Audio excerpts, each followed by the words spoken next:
وَلِلَّذِينَ كَفَرُوا بِرَبِّهِمْ عَذَابُ جَهَنَّمَ وَبِئْسَ الْمَصِيرُ إِذَا أُلْقُوا فِيهَا سَمِعُوا لَهَا شَهِيقًا وَهِيَ تَفُورُ تَكَادُ تَمَيَّزُ مِنَ الْغَيْظِ كُلَّمَا أُلْقِيَ فِيهَا فَأُوجِمْ سَأَلَهُمْ خَزَنَتُهَا أَلَمْ يَأْتِكُمْ نَذِيرٌ قَالُوا بَلَىٰ قَدْ جَاءَنَا نَذِيرٌ فَكَذَّبْنَا وَقُلْنَا مَا نَزَّلَ اللَّهُ مِن شَيْءٍ إِنْ أَنْتُمْ إِلَّا فِي ضَلَالٍ كَبِيرٍ وَقَالُوا لَوْ كُنَّا نَسْمَعُ أَوْ نَعْقِلُ ما كنا فی اصحاب السعیر۔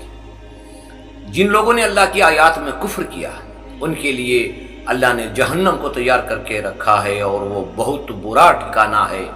جب ایک گروہ کو جہنم کی اور کھینچ کر فوج در فوج لے جایا جا رہا ہوگا، اس وقت وہ آواز کو سنیں گے کہ جہنم چیخ مار رہی ہوگی، گویا کہ ابھی پھٹ پڑے گی جوش کے مارے۔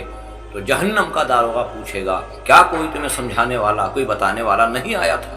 تو وہ کہیں گے قالوا بلا قد جاءنا نذیر، ہاں آیا تھا کوئی بشر ہمیں سمجھانے والا لیکن ہم نے اسے جھٹلایا۔ وَقُلْنَا مَا نَزَّلَ اللَّهُ مِن شَيْءٍ إِنْ أَنْتُمْ إِلَّا فِي ضَلَالٍ كَبِيرٍ، کوئی کتاب نازل نہیں ہوئی ہے، سب گھڑی ہوئی باتیں ہیں، ہم نے ان کا انکار کیا اور ہم آج اس حالت میں ہیں، کیا ہماری کوئی مدد کر سکتا ہے؟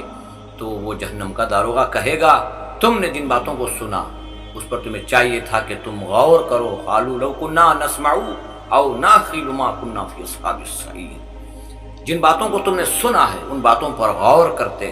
اللہ سبحانہ و تعالیٰ کا پیغام ہے، اے لوگو سمجھو، اللہ کے پیغام کو سمجھنے کی کوشش کرو، اللہ کے قانونوں کو جاننے کی کوشش کرو۔ اور ایک بہترین دعا بھی ہے جس کو ہمیشہ پڑھتے رہو، اللہم ربنا آتنا فی الدنیا حسنۃ وفی الآخرۃ حسنۃ وقنا عذاب النار۔